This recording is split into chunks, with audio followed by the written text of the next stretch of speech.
Salut à toutes et à tous.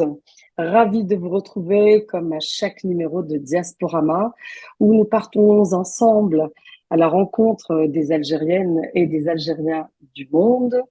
Je vous propose aujourd'hui une très belle et très enrichissante rencontre avec Madame Horia Bayed à partir de Paris. Bonjour. Bonjour Maya. Merci d'avoir accepté de faire votre Diasporama. Merci à vous de m'avoir invitée. Eh ben, écoutez, l'invitation a été lancée à plusieurs titres. Khalia Bouyed, vous avez écrit un magnifique livre sur une très très belle région d'Algérie, de Kabylie plus précisément, Asfoun. Je pense qu'on c'est ce qu'on voit en toile de fond, si je ne Absolument, m'abuse. Voilà, absolument. vous êtes l'auteur de ce livre, Le Caroubier d'Asfoun, Asfoun, la terre d'Asfoun en commun. D'accord? Oui, Alors, je voudrais juste signaler que vous êtes psychologue, hein, à la base, psychologue expérimental. Vous avez travaillé, étudié, travaillé à la Sorbonne, en France. Et ce que absolument. j'aimerais savoir, c'est l'histoire de ce livre qui raconte l'histoire aussi et la géographie d'Asfoun. Alors, d'abord le titre.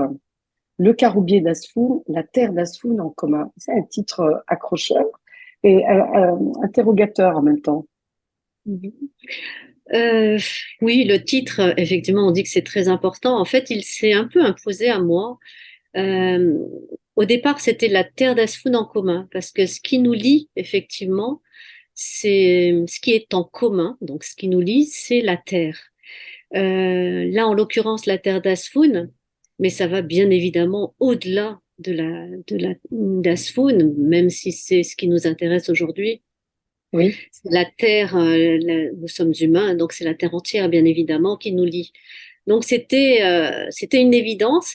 Puis ensuite, c'est imposé un autre titre, le Caroubier d'Asfoun, parce que je l'ai fait lire à une amie pour le corriger les fautes d'inattention notamment.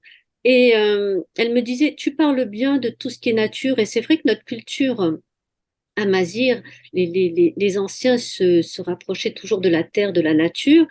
Et il me semblait intéressant de parler du caroubier. Ce caroubier, cet arbre qui est un peu qu'on ne voit plus très souvent, qui était très, oui, très c'est vrai. fréquent à l'époque et qui a une histoire. Alors j'en parle un petit peu dans le livre, je pourrais vous en parler si vous le voulez.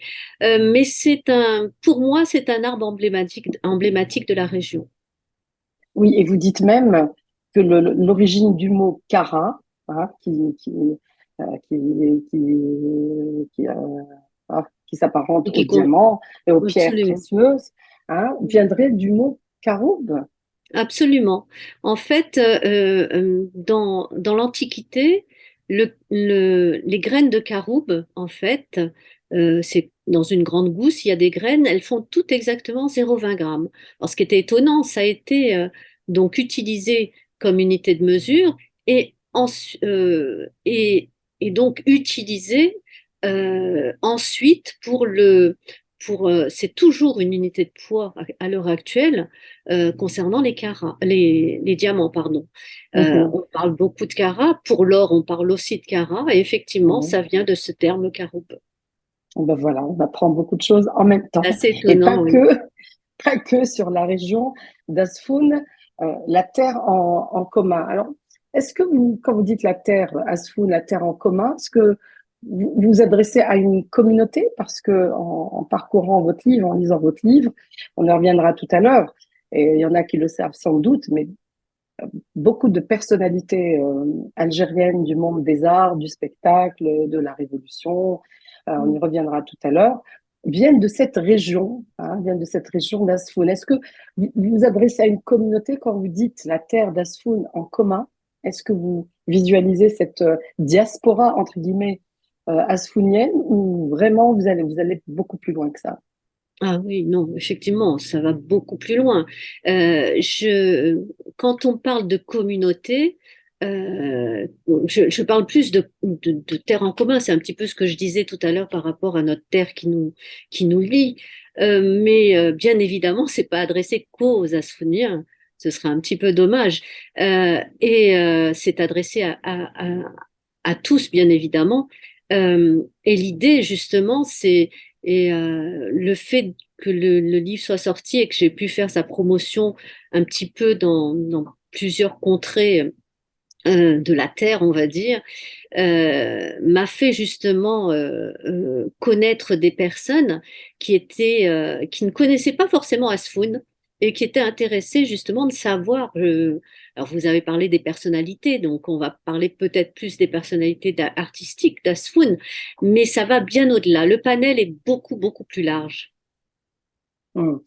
Donc, quand vous dites qu'il est beaucoup plus large, ça veut dire que vous pensez à des Asfouniens qui sont pas connus, forcément. Ou alors c'est un Oui, tout panel à de... fait.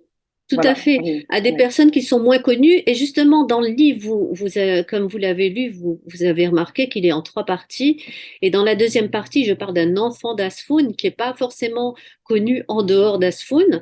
Et il me semblait intéressant que ce soit aussi ouvert à des personnes qui avaient une vie un petit peu extraordinaire et qui n'étaient pas forcément très connues en dehors de leur village Oui. ou de leur région. Alors, pardon, ces personnalités, on va en citer quelques-unes. Vous parlez de vous dresser un portrait d'une trentaine de personnes. Alors, au départ, j'avoue, je pensais qu'on allait retrouver, parce qu'on parle souvent de ces personnalités qui sont originaires d'Asfoun, surtout dans le monde des arts et de la Révolution, donc Mohamed Gurbouchen, Issia Khem, bien entendu l'Anqa, c'est-à-dire y compris ceux qui sont nés à Alger, mais de parents asfouniens. Donc vous dressez le tableau, la chanteuse Hanifa, euh, vous dressez le portrait d'une trentaine de personnalités. J'aimerais savoir sur quelle base vous les avez sélectionnées. C'est vrai que ce sont des personnalités connues, donc elles s'imposent d'elles-mêmes. Mais quelle a été surtout votre démarche pour ce livre, pour écrire ce livre? Vous l'avez dit, vous l'avez écrit en trois parties. Donc, il y a une partie qui concerne la région, la partie qui concerne les personnalités, et puis votre partie personnelle à vous, votre histoire familiale à vous également. Mm. Alors, euh, c'est presque un livre dans un livre, hein, c'est-à-dire que euh, vous racontez votre histoire qui, au final, on se rend compte que c'est une histoire où beaucoup d'Algériens se retrouvent, bien sûr, Mm. en rapport avec la colonisation, la déportation, de longs Absolument. chapitres sur les déportés de Cayenne, sur votre grand-père Mm. notamment, sur ceux qui sont revenus, ceux qui ne sont jamais revenus, les bandits Absolument. d'honneur, on y reviendra tout à l'heure. Mais est-ce que vous n'avez pas pensé à la base faire carrément un livre sur les personnalités euh, qui ont porté à ce fond, plutôt que de raconter votre histoire dans l'histoire? C'est un exercice plus difficile hein, que vous avez entrepris, Tayeba. C'est pas aller par le chemin le plus simple. Hein. En fait, Même nous, on est un peu perdus, hein, j'avoue. J'avoue. d'accord. Mais on finit Ben, par revenir, relire et comprendre ouais, votre démarche. Ouais. oui, effectivement, l'idée au départ, c'était le lien en fait. C'était Asfoun, c'était la région d'Asfoun. Euh, L'idée, bien évidemment, quand on parle d'Asfoun, il me semblait intéressant de poser le décor, on va dire, hein, au départ. Et Port-Guédon, aussi, pardon?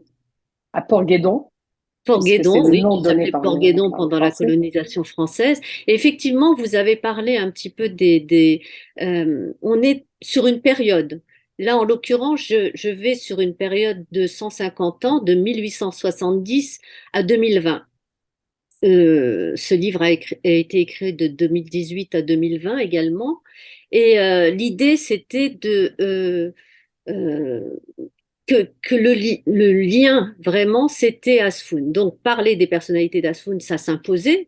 Et puis, en fin de compte, en réfléchissant, je m'étais dit, bon, quand même, ce qui est intéressant, c'est bien évidemment l'environnement, mais vous l'avez dit, ce qui est le plus intéressant, c'est les personnes, c'est le peuple. Et dans cette contrée du monde, la Kabylie maritime, ce petit village, cette petite région, il s'est passé des choses. Il s'est passé des choses. Il n'y a pas eu que des personnalités artistiques qui sont connues par-delà les frontières, mais il y a eu Oui. aussi des personnes qui méritent d'être connues et qui ont eu un impact pour la société également. Parce que c'était ça qui était aussi important dans la troisième partie, notamment cet enfant d'Asfoun qui revient sur Asfoun. En fin de compte, toutes les anciens, vous avez parlé de Port-Guédon, mais tous les gens de Port-Guédon d'avant bah, connaissent l'histoire en fait. Connaissent l'histoire. Il y avait très très peu de familles. Port-Guédon, ça a été le village, si vous voulez, a été construit. C'est une construction complètement de la colonisation française. Donc il y Mhm. avait surtout des Français, des Juifs et très peu de familles kabyles.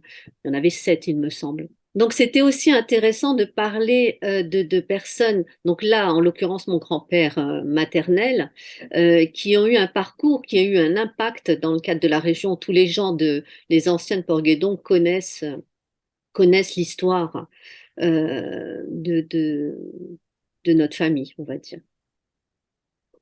Très bien. Alors, il y a toutes ces personnalités, je reviens encore parce que c'est important, parce que c'est des gens qui ont construit notre patrimoine, surtout culturel.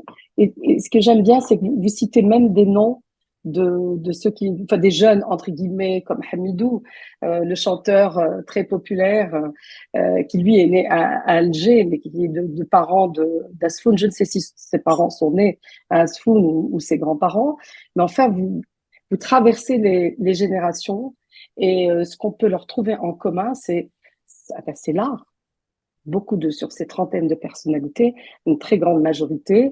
Je pense aux cinéastes, Ifti Sen, Mustapha Badir, Tahar Djaout, poète, écrivain. J'ai cité tout à l'heure Iger Mouchen, Kamal Hamedi. Beaucoup ont cette fibre artistique. À quoi cela est Oui, dû, à votre avis? effectivement, vous avez dit que le lien, c'était l'art sous toutes ses formes. C'est ça qui est intéressant. Oui, C'est que les formes d'expression artistique sont vraiment très diversifiées. Moi, dans le livre, j'ai un petit peu fait des métaphores par rapport à un collier, un maillon, des chaînes, en fait, qui représenteraient les talents, et ce seraient des talents euh, des fois même couplés. On a des oui, familles complètement d'artistes. Alors je pense que peut-être ça se retrouve dans d'autres régions, je ne sais pas. Mais ce qui est intéressant de vérifier, de constater plutôt, c'est que effectivement, c'est l'art qui les a. On parle bien d'Asfoun en disant c'est un berceau artistique, mais je voulais pas que ce soit justement qu'on en parle qu'au passé. Il fallait aussi qu'on en parle au présent, et le fait de faire ça sur une période donnée, on va dire, il fallait aussi parler des contemporains, bien évidemment. Donc Hamidou avait complètement toute sa place. Il y a des personnes qui sont un peu moins connues, comme le parolier à Mohawin. Et ça me semblait intéressant de parler de ces personnes. Et d'ailleurs, il y en a encore, il y en a une pléthore.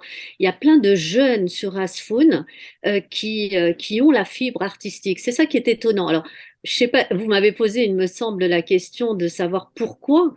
Euh, c'est vrai qu'il y en a beaucoup qui ont posé cette question. Il y a peut-être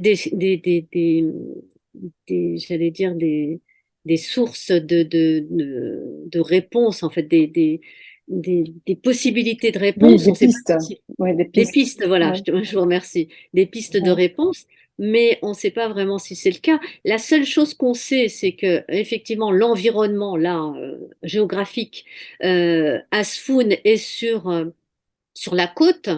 Donc, c'est une histoire ancienne avec le cabotage, cette fameuse navigation côtière. Les côtes algériennes ont une spécificité, hein. Elles sont toutes rectilignes. D'ailleurs, c'est un petit peu embêtant parce qu'il y a des vents de nord-est et de nord-ouest qui viennent dessus. Et on n'a pas vraiment de criques ou de grandes baies qui permettent de se protéger de ça. Et donc, quand Asfoun s'appelait Rusassus à l'époque, les Carthaginois et les Phénicienne. Phéniciens ont Mhm. créé des ports. Et ils ont Mhm. créé des ports environ à 30 km à chaque fois. Ça correspondait en fait à une journée de voile. Parce que bien évidemment, avant le bateau à vapeur, il y avait les bateaux à voile. Et Asfoun a été un des ports qui est devenu Port-Guédon pendant la colonisation française. Et de là partaient non seulement des denrées, alors peut-être on en parlera, du charbon notamment, et des pierres, Du etc., liège. On a parlé du du liège. liège, exactement, mais également des personnes, des Oui. hommes et des femmes. Et là, en l'occurrence, les hommes qui sont partis, ils sont partis la première fois sur Alger. Et donc, Alger, ils sont partis à la Casbah d'Alger. Et la Casbah d'Alger, alors, je ne suis pas historienne, mais il y avait déjà des Andalous qui étaient, euh, qui étaient sur la Casbah, il y avait des Juifs, il y avait une multitude, on va dire, de personnes Mhm. qui ont permis à ces Kabyles qui sont venus à la Casbah d'être avec des personnes qui avaient déjà l'art en eux, donc notamment la musique, non, le chabi Oui. qui est Ou né. le théâtre, vous parlez justement de Mohamed Helmi.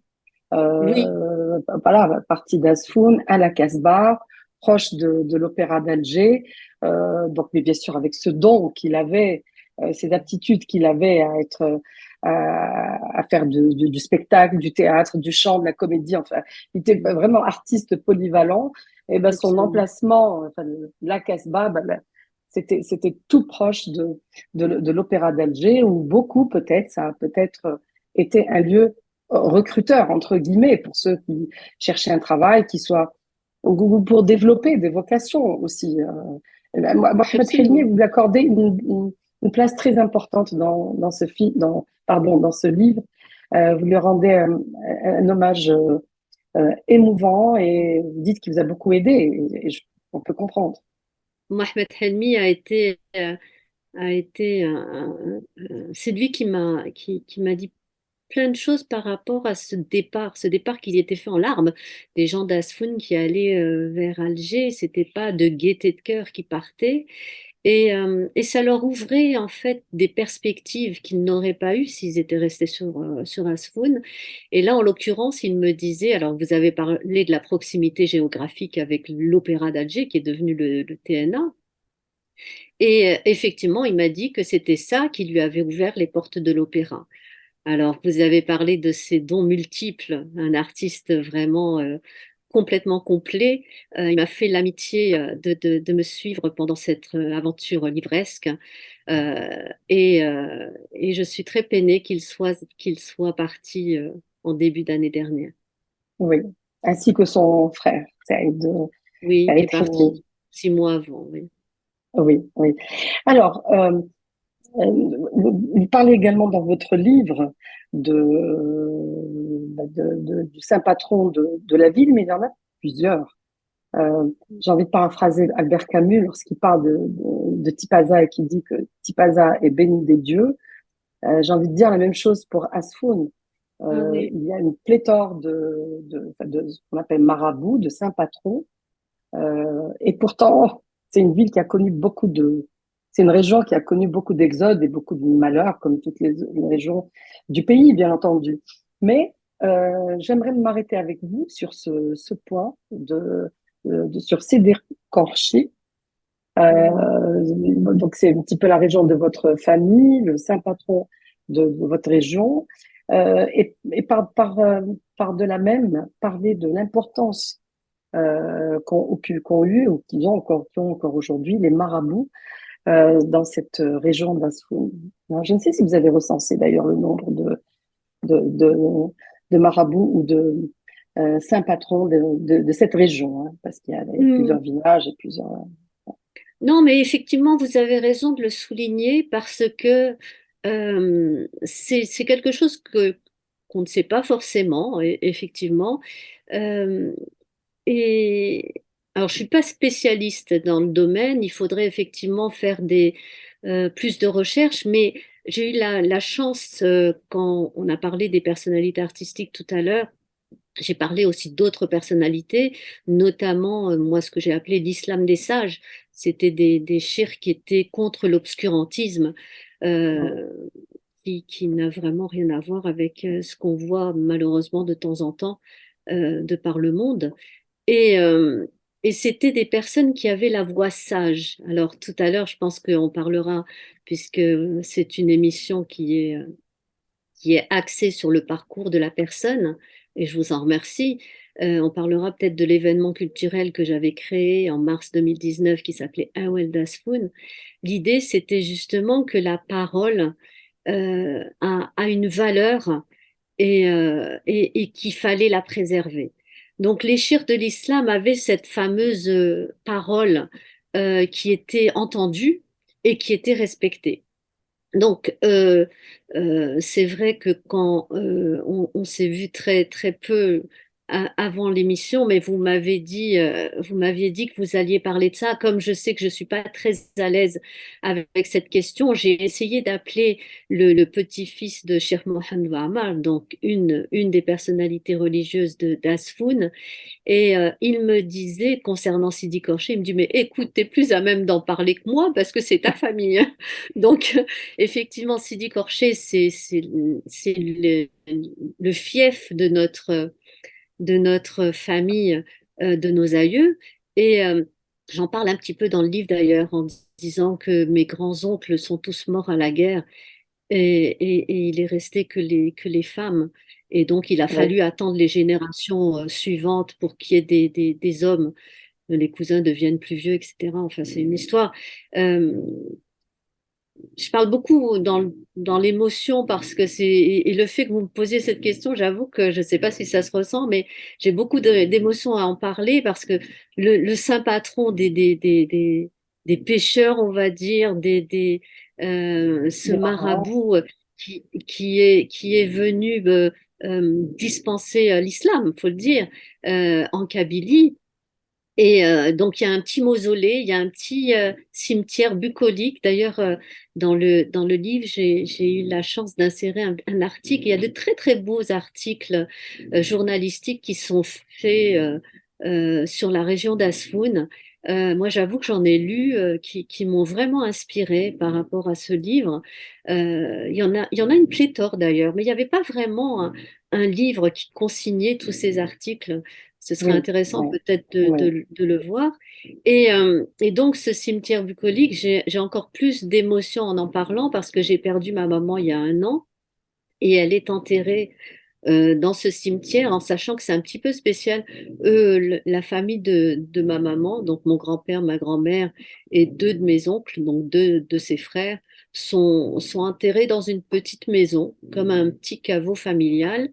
Et ma maman est enterrée, on vient de l'enterrer au même endroit. Donc à Sidi Korché, béni, hein, comme vous disiez tout à l'heure, on a vraiment la bénédiction. Et ma mère, avant de partir, me disait, mais on a la bénédiction de Dieu. Donc effectivement, on a la bénédiction, tout à se fonde à Mhm. cette bénédiction. Est-ce que c'est à la suite du décès de votre maman que vous avez entrepris la rédaction de ce livre ou est-ce qu'il était déjà en Non, chantier? non, ce livre, je l'avais déjà fini. D'ailleurs, elle l'a eu en main. Il faudra qu'un jour je fasse un patchwork de toutes les personnes qui ont eu le livre en main. Ça me semble intéressant. Euh, non, je l'ai fini, comme je te disais, en 2020. Ce qui était prévu, c'était que Mohamed Helmi s'occupe de tout ce qui était édition. C'est ce qu'il m'avait dit. Il Mhm. venait régulièrement avec son épouse à Paris, mais malheureusement, la pandémie ne leur a pas permis de revenir. Et toute l'année 2021, j'ai un peu attendu, mais je n'osais pas lui en reparler parce qu'il a perdu sa sœur d'abord, ensuite son frère Saïd Helmi. Donc, c'était pas le moment pour moi de lui dire que mon livre était fini et que j'attendais un petit peu ses conseils, de voir un petit peu comment j'allais faire après.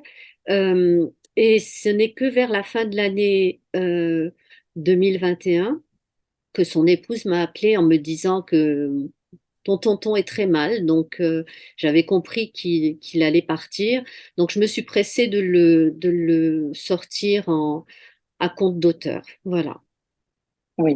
Alors, Houria Bouayed, dans votre livre, vous accordez de longs chapitres sur l'histoire des déportés de Asfoun à Cayenne. L'histoire aussi qui concerne les bandits d'honneur de la région. Vous citez les Aït Flick, les Aït Hussein, le fameux Al-Sqil Bashir ou Al-Sqil Bashir, dont l'histoire a été portée à l'écran par le cinéaste Feu Jamel Bendedouche. Pourquoi avoir voulu mêler cette partie de l'histoire du pays et de la région aux côtés de chapitres qui parlent d'artistes, etc. Pourquoi ces deux chapitres précis? Bah, comme je vous le disais tout à l'heure, l'idée c'était de faire le lien, c'était Asfoun. C'est des choses qui ont... On peut pas parler d'Asfoun sans parler des si, déportés et des bandits d'honneur, c'est ça que vous voulez dire? non, C'est non, une c'est pas question ce que que je je veux. pose. Non. C'est Oui. pas ce que je veux dire. Non, bien évidemment, chacun peut parler de ce qu'il veut quand il veut. Ceci étant dit, moi, en ce qui me concerne, dans le cadre de ce livre, l'idée, c'était de faire un panel, en fait. Je parlais de métaphore tout à l'heure, mais c'est comme aussi un éventail qu'on ouvrirait Oui. et on aurait les différentes possibilités, les différents volants de l'éventail. Et tout au début du livre, d'ailleurs, je le dis, il me semble, je disais que qu'on avait euh, euh,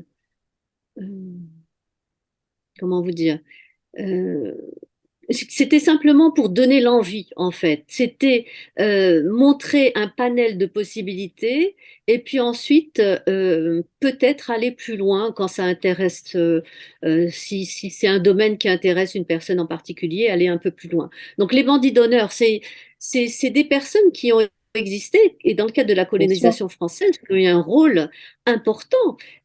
C'était alors comme vous disiez, il y a des gens il y a des cinéastes, il y a même des personnes, il me semble aussi dans des journaux qui ont écrit des articles intéressants concernant cette forme de résistance, de rébellion. C'était une forme de résistance un petit peu innovante. C'était différent, mais ça existait. Donc fallait, pour moi, c'était intéressant d'en parler. Pour Mhm. les déportés de Cayenne, en fait, quand je parle de l'enfant de Porguédon, l'enfant d'Asfoun, donc là en l'occurrence mon grand-père maternel, qui a été déporté à Cayenne, il n'était pas le seul, il y en a eu d'autres. Ça a été, comme vous disiez tout à l'heure, un pan de notre histoire qui était assez triste.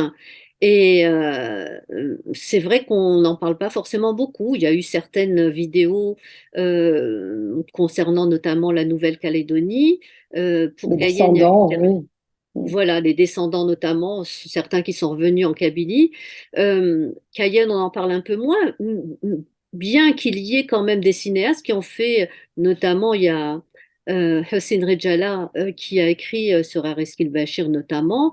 Là, j'ai parlé aussi de la famille Abdoun, ça me semblait intéressant parce que cette famille-là aussi a été un des partenaires de Mohamed Helmi au théâtre. Il y a un des Abdoun qui a aussi Oui.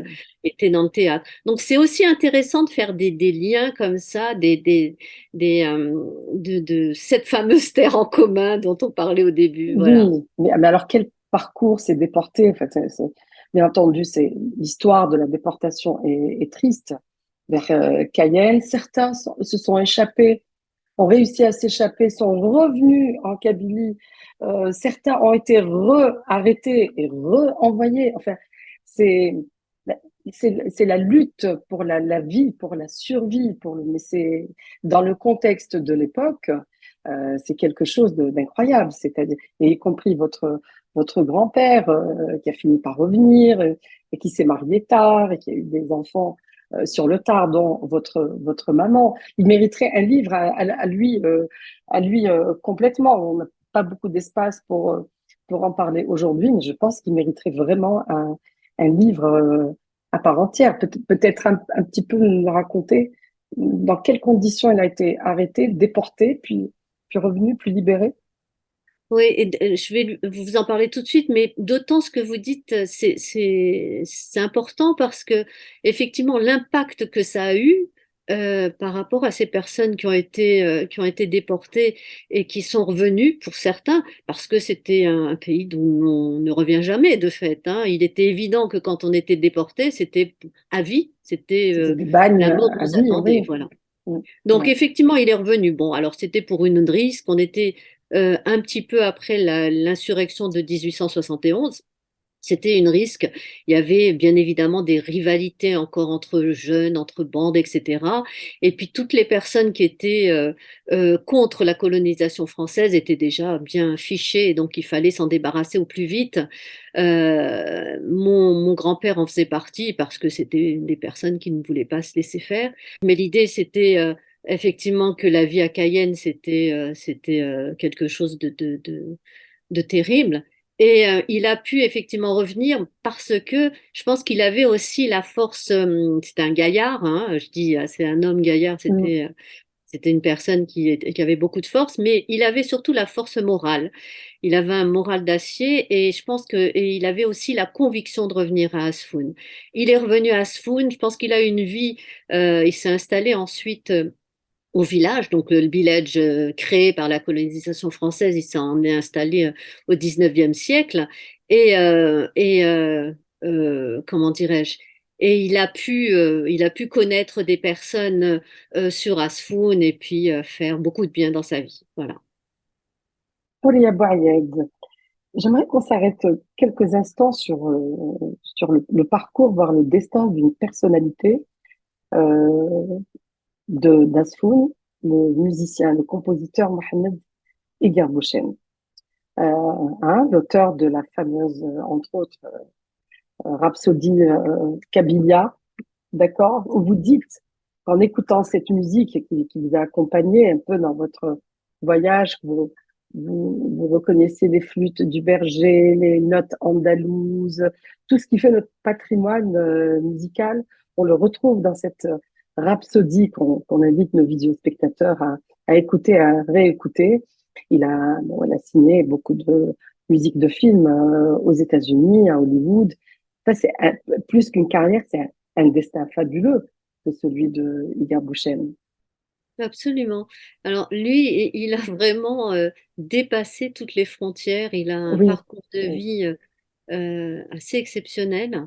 Et quand vous parlez de Raspodi, euh, tout à l'heure, vous aviez parlé de Kamel Hamadi, qui n'est pas d'Asfoun, mais qui s'est impliqué effectivement beaucoup pour Asfoun, notamment en 2011, quand il y avait le festival Amazir du cinéma Amazir, pardon, à Asfoun.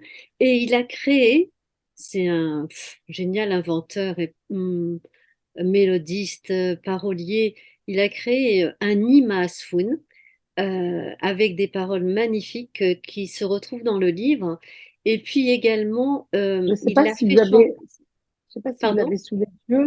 Pardon, je sais pas si vous l'avez sous les yeux. Si vous pouvez nous en lire un passage, peut-être, parce que on le retrouve bien dans votre livre, mais uniquement en kabyle. Désolée, je ne saurais Non, le lire en effectivement, kabyle, mais peut-être que vous pouvez vous le donner et donner le texte en kabyle. non, je pourrais pas parce que je Maîtriser. le maîtrise pas suffisamment.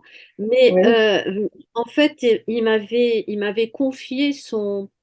En fait, c'est un CD qui avait été sorti d'une manière un petit peu confidentielle, 200 exemplaires, il me semble, qui était fait par le HCA, le Haut Commissariat à la Masérité, et Mhm. qui avait été donné aux invités en 2011. Il m'en a donné un, et il y avait, donc je me suis pas permis de changer ce qui était écrit en français parce que ça avait été traduit par quelqu'un. Je peux le lire. Là, je l'ai sur mon téléphone portable si Oui, vous voulez. oui, je veux bien. Oui. Alors, louange à ceux qui se souviennent et à ceux qui savent créer. Que de noms se sont illustrés, tous par Azefoun enfantés. Cette terre porteuse de génie créateur, c'est la beauté qu'elle a enfantée. Mélodie et sa brise, d'elle a jailli le chabi, par El Hadj El Anqa chanté. D'elle a jailli le chabi, El Anqis, Naezaq El Anqa. Il a quitté sa terre petit, tout jeune, il a ébloui. Il a foulé d'autres contrées, s'illustrant parmi les génies, dont la beauté est inouïe. Igerbushen est son maître, dont la beauté est inouïe. Igerbushen est son maître. Bon, ça, c'est deux des paragraphes. Je pense que je m'étais pas habituée à le lire parce que j'ai du mal un petit peu à voir les caractères.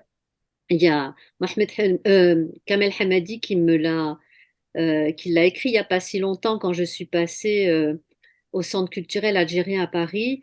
Il l'a réécrit et cette magnifique chanson qu'il a fait chanter par des artistes d'Asfoun, je l'ai en vidéo et donc souvent quand je passe quelque part, je la passe avec son aimable autorisation. Donc c'est pas quelqu'un d'Asfoun, mais qui a fait beaucoup pour Asfoun Oui, et oui, notamment oui. le texte qu'il faisait sur Igerbushen, parce qu'on parlait d'Igerbushen tout à l'heure, l'idée justement, le fait qu'il ait créé des paroles, il l'a fait sur une musique d'Igerbushen justement. C'est magnifique à entendre, mais elle est sur YouTube ou sur Oui, les oui, oui, réseaux. forcément. C'est Oui, écrit Imaz Foun de Kamel Hamadi, par Kamel Hamadi. parfait. Alors, j'aimerais revenir à votre événement, AWEL, que vous Ouais. avez organisé en 2019. Nous dire un petit peu l'essence de cet événement et peut-être nous parler, nous projeter vers une prochaine édition. Ouais. Ben, l'idée c'est un événement culturel autour du mot, de la parole, et d'une manière un peu plus, j'allais dire, globale, d'Ewell. Ewell, c'est aussi, j'ai fait exprès de l'écrire en kabyle parce que c'est aussi la parole donnée, c'est aussi c'est cette fameuse parole qui nous lie et, c'est un petit peu tout ce parcours de personnages qui sont d'Asfoun, c'était aussi l'idée de, de, de donner une parole, de passer la parole.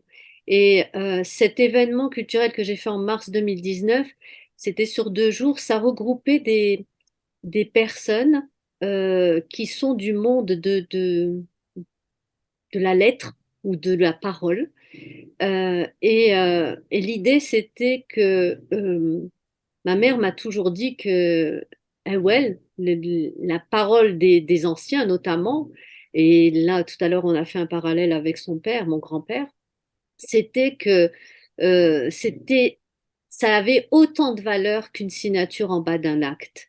Et quand elle me parlait comme ça, je me disais, bon, il faut que je fasse un événement. Et c'est venu aussi, on a l'impression que les choses viennent assez spontanément, mais c'est venu comme ça.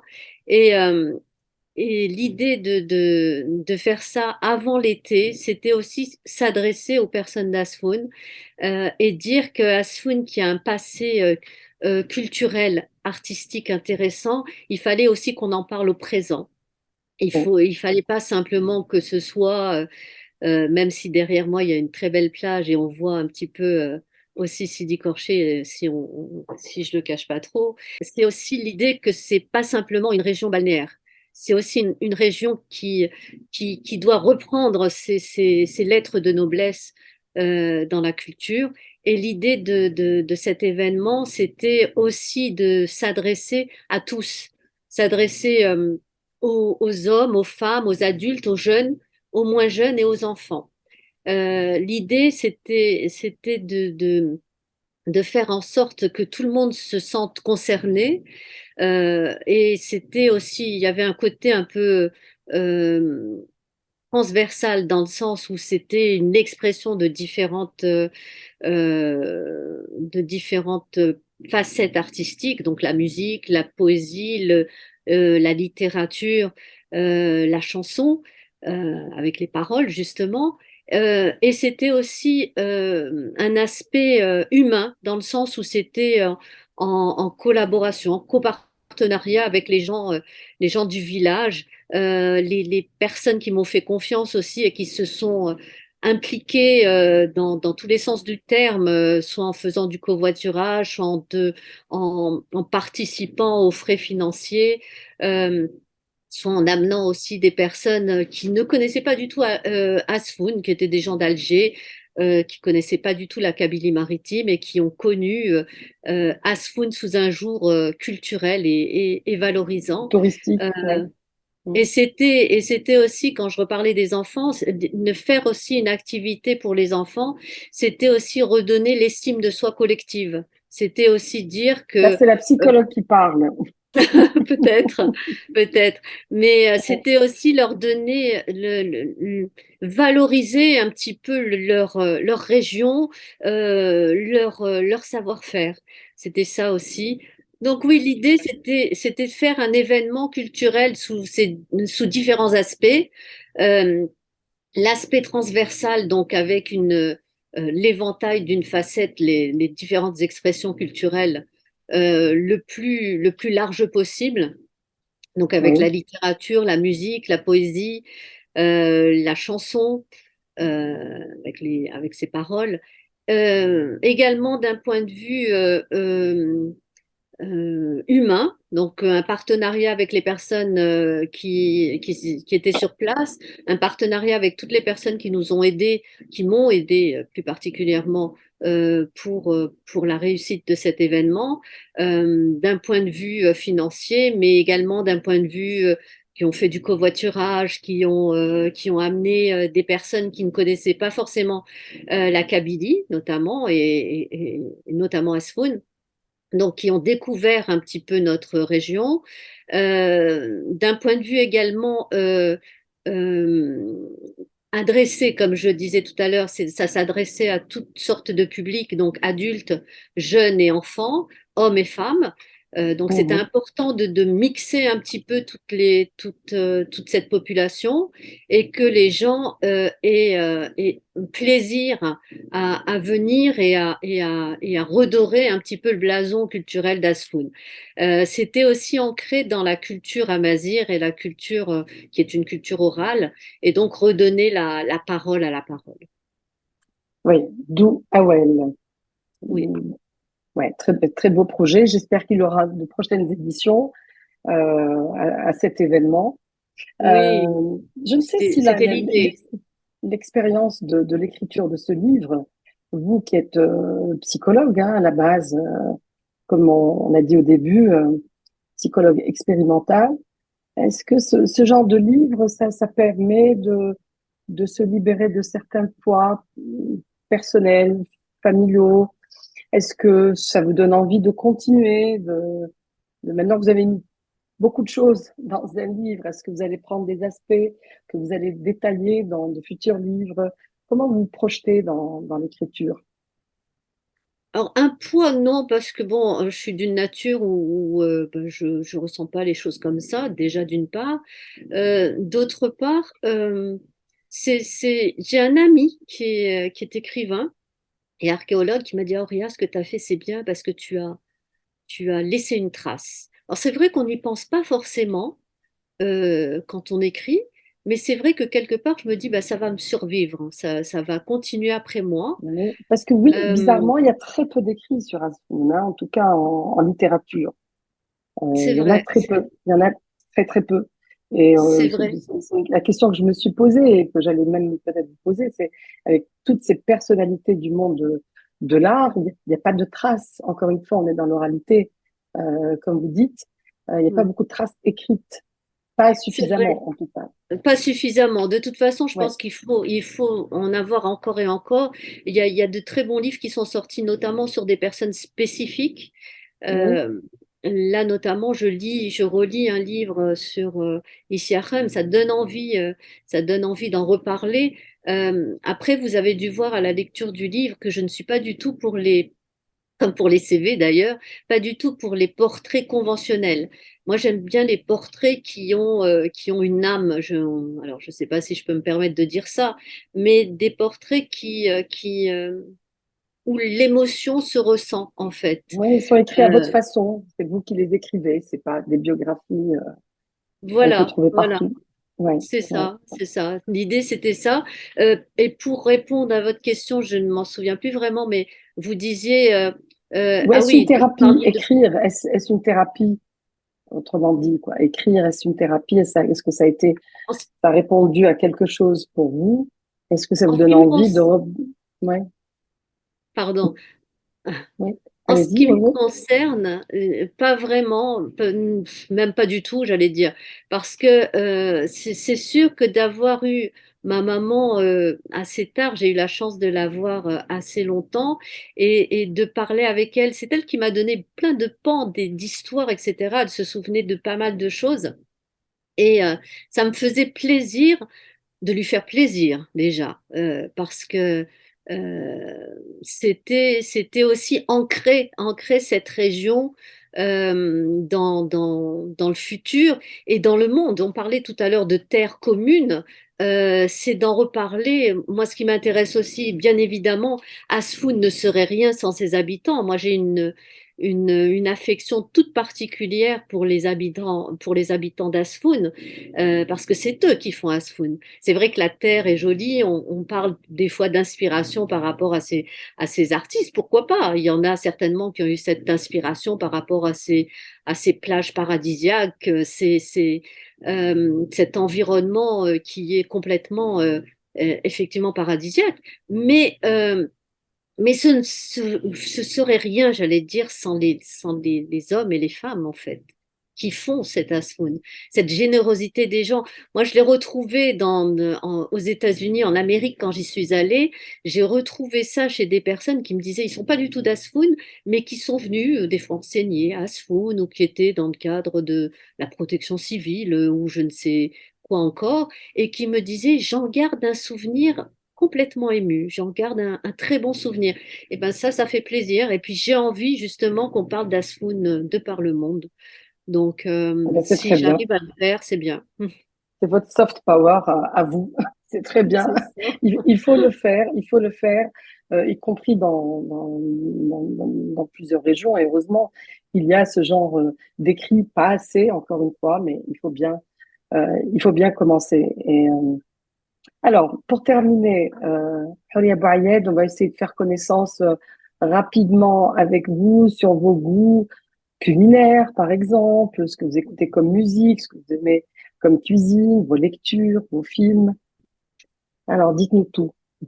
Alors, En culinaire. cuisine, qu'est-ce que, est-ce que vous avez un plat préféré ou une cuisine que vous préférez ou que dans la, je sais pas aussi, est-ce que vous cuisinez? Qu'est-ce que vous aimez le plus? Bon, la cuisine, j'apprécie beaucoup la cuisine des autres, parce que je ne cuisine pas tellement. Je l'ai fait quand j'étais beaucoup plus jeune, mais bon, je me suis arrêtée. Euh, je, Non, mais c'est vrai en plus. Euh, je... Vous mangez plus, vous mangez plus à la Pardon? maison. Vous mangez plus à la maison. Non, Non, non, je non, non, plaisante, non, mais il y a d'autres moyens de se non, non, nourrir, bien sûr. mais je pense qu'il y Oui, en a qui font tellement ça bien. L'art culinaire, c'est aussi un art. c'est un art, Et oui. je pense que moi, j'apprécie. Je suis une bonne vivante. J'aime bien manger. Mais c'est vrai que je suis pas très, très bonne en cuisine. Donc, autant laisser ça Oui. aux autres. Par contre, ce que j'aime bien pour répondre à votre question, j'aime bien la cuisine de chez nous. Si elle n'est pas pimentée, parce que ça, j'aime pas. La cuisine française qui est assez raffinée. La cuisine japonaise, j'ai appris grâce à mes filles, donc qui est très raffinée également. Euh, voilà, d'un point de vue culinaire, c'est un peu ça. C'est un moment que j'aime bien partager. C'est plus l'ambiance, j'allais dire. C'est plus le partage que ce qu'il y a dans l'assiette. J'aime beaucoup l'environnement. J'aime bien manger dans des endroits qui m'inspirent. Voilà. Mhm. Donc, je suis pas Oui. une très bonne cliente pour tout ce qui est cuisine, on va dire. Alors, ce qui est bizarre, c'est que vous qui résidez en France, vous êtes né, vous avez grandi en France, vous le savez mieux que moi, dans beaucoup de restaurants, dans le monde de la restauration en France, on retrouve beaucoup de personnes de la région de Kabylie. Absolument. Donc, dans tout type de restaurants et d'hôtels, y compris dans les restaurants asiatiques, j'en ai croisé. Mais la question que je me pose, c'est pourquoi n'ont-ils pas pris leur cuisine dans leur bagage?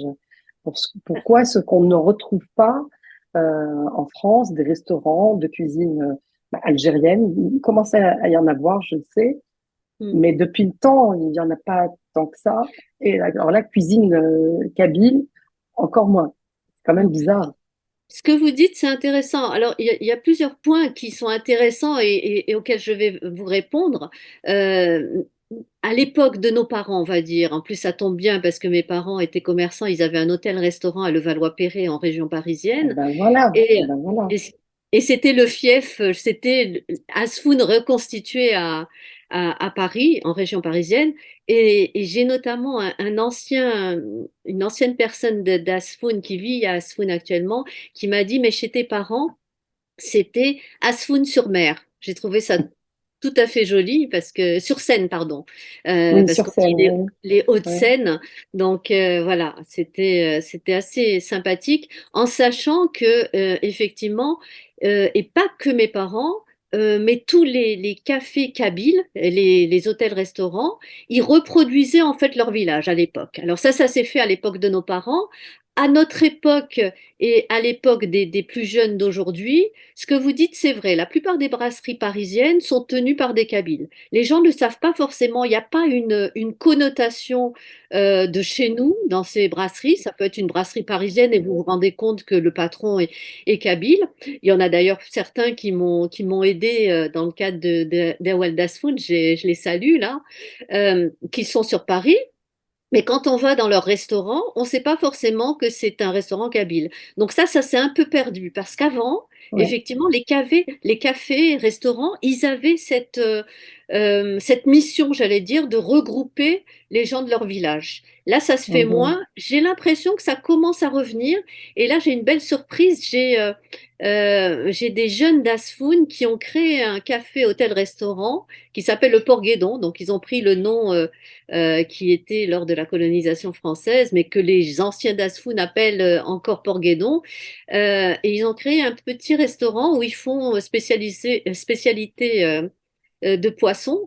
Donc on retrouve un petit peu Asfoun et je suis allée notamment avec Kamel Hamadi, avec Zitoun Kerkaden aussi qui m'a fait les illustrations du livre parce qu'on n'en a pas parlé. J'ai eu la chance d'avoir un ami artiste Mhm. peintre qui a, qui a, qui a fait de magnifiques portraits. Je lui avais demandé que la couverture, on parlait de la terre en commun, Echel en kabyle, et c'est une peinture. Là, c'est je lui avais demandé de la terre un peu craquelée, un petit Oui, peu comme oui, les peintures tout à d'Issiachem. fait. Ça me semblait Oui, un joli clin d'œil. oui. Et il est allé plus loin, il m'a fait de magnifiques portraits, une dizaine de portraits. Donc voilà. Donc je suis allée avec eux deux, Kamel Hamadi et lui-même, Zitoun Kerkaden, dans ce restaurant au Port-Guédon. Et je leur souhaite d'être aussi le fief d'Asfoun comme a été le restaurant Le Petit Vaillant de mes parents. Voilà, c'est tout Oui. ce que je leur. En musique, alors, est-ce que vous avez des goûts éclectiques ou pas? J'aime beaucoup la musique américaine. J'écoute beaucoup de choses américaines. Vous savez, quand on a des jeunes à la maison, j'ai deux filles, de grandes filles, donc bah, je suis un peu au goût du jour. J'écoute un petit peu.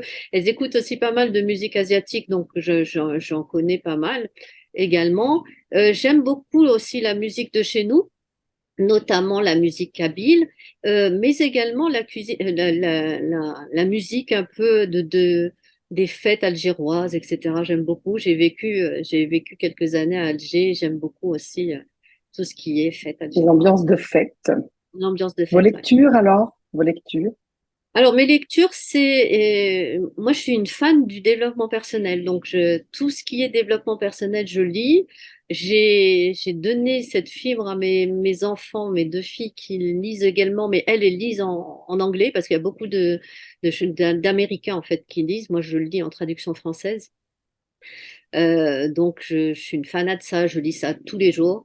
En même temps, ces derniers temps, j'ai toujours lu aussi de la littérature algérienne contemporaine. Comme j'aime bien les portraits non conventionnels, un portrait à l'encre de Mohamed Issiachem, de Benambar Médienne, Ma main au Oui. feu. J'aime beaucoup cette façon d'écrire, et puis ça tombe bien, Issiachem, bien évidemment, et Dasfoun. Donc, Oui, une pierre deux oui, dans coups. votre livre. Oui. Voilà. Vous avez le temps de regarder des films, des séries? Pas vraiment. Pas Non, vraiment. pas vraiment. Non, je vais de plus en plus rarement au cinéma.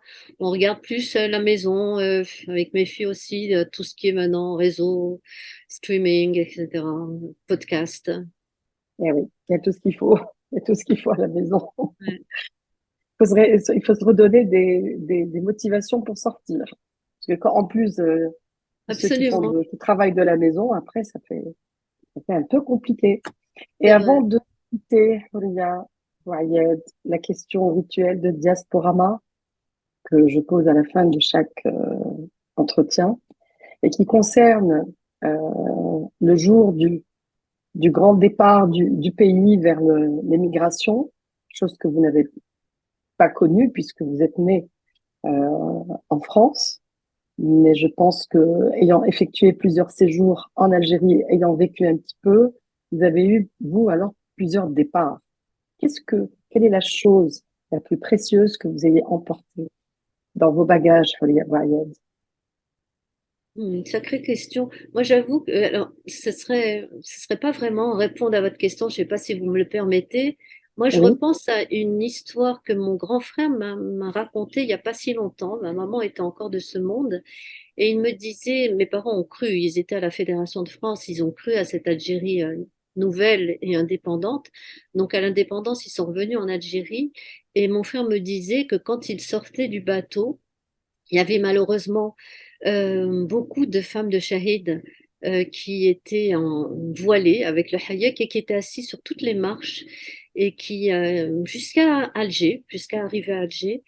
Et ma mère avait sur elle deux sacs de jute avec à l'époque des pièces de 5 francs en argent qu'elle avait gardées pendant de nombreuses années. Et à chaque fois qu'elle passait devant une des dames, elle lui donnait une pièce en argent. Et jusqu'à temps que ces deux sacs soient vides. Et mon frère m'a raconté cette histoire, je ne la connaissais pas. Et ça montre toute la générosité que ma mère avait. Mais je pense que si jamais il y a quelque chose à ramener dans ses bagages, bon, alors c'est peut-être une réponse que d'autres vous ont fait. J'ai pas vu vos autres émissions, mais c'est pas tant quelque chose de matériel, mais c'est ah, mais quelque des chose fois, de c'est immatériel aussi, hein. Je vois voilà, que, c'est plus ouais. immatériel, c'est complètement ça. C'est ramener quelque chose. Dans mon livre, je crois que je dis, ils ont ramené leur câbilité au talon de leurs pieds ou de leurs chaussures. Euh, et nous, c'est aussi, enfin moi, ce serait peut-être ramener aussi avec moi quelque chose euh, oui, peut-être d'Asfoun quelque chose d'Asfoun. Oui. Même si je suis pas née à Asfoun, il y a quelque chose, il y a une fibre. C'est quelque chose un peu d'indicible. C'est un indicible. C'est un peu paradoxal ce que je vais dire, puisque on parlait de parole et d'Erwell. Et ben là, on a du mal à dire les mots. C'est quelque chose qu'on ressent en fait. C'est quelque chose qu'on ressent et qu'on prend Mhm. avec nous et puis qu'on garde bien au fond de notre cœur. Oui. Merci, Ria Baried, le caroubier d'Asfoun, la terre d'Asfoun en commun. Et c'est ce que nous avons toutes les deux en commun, chère Ria Baried. Je vous remercie de de m'avoir fait vibrer déjà à titre personnel à travers votre livre. J'espère qu'on aura donné envie nos visio-spectateurs de le lire et même de l'offrir parce que c'est un ouvrage qui raconte l'histoire personnelle, globale, région. On y retrouve beaucoup de choses et j'invite vraiment nos visio-spectateurs à le lire.